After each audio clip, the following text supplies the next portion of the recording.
This tutorial will teach you how to set up a gasoline explosion using Pheonix FD in 3ds Max.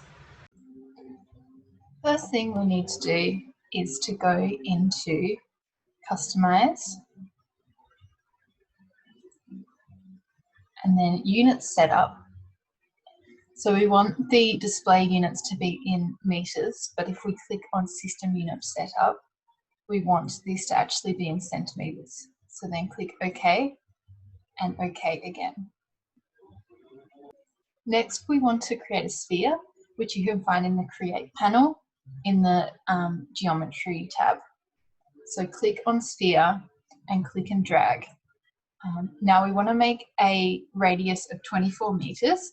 So you can do this here in the parameters. Once you've clicked off the sphere and back on again, you won't be able to find the parameters in the Geometry tab. You will actually have to go to the Modify panel and you can find the radius there. With the sphere selected, click the gasoline explosion in the toolbar.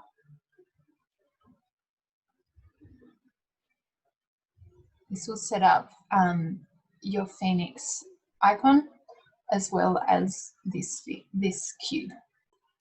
Next, click Start Simulation.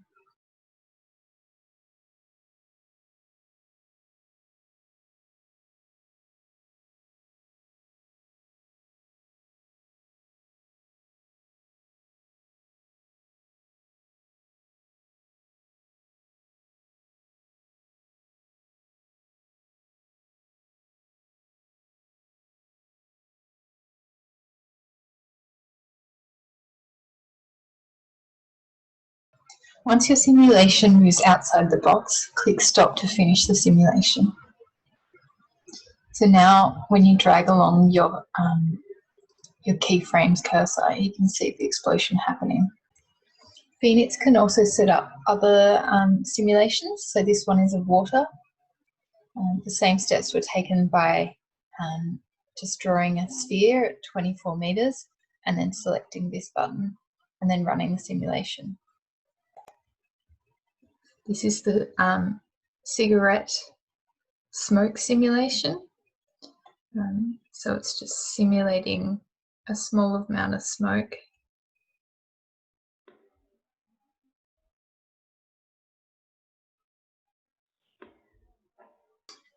The other easy to set up simulations are a fire sim, a burning fuel with smoke sim, an explosion, the gasoline explosion, which I took you through. This is the large scale smoke simulation. This is a small cigarette smoke simulation. We've got a candle simulation, cloud. This is the water simulation I took you through. Milk, beer, coffee, honey, blood splatter, paint, ink, waterfall, and an ocean simulation. And then there's also kind of simulators that you can edit more along here.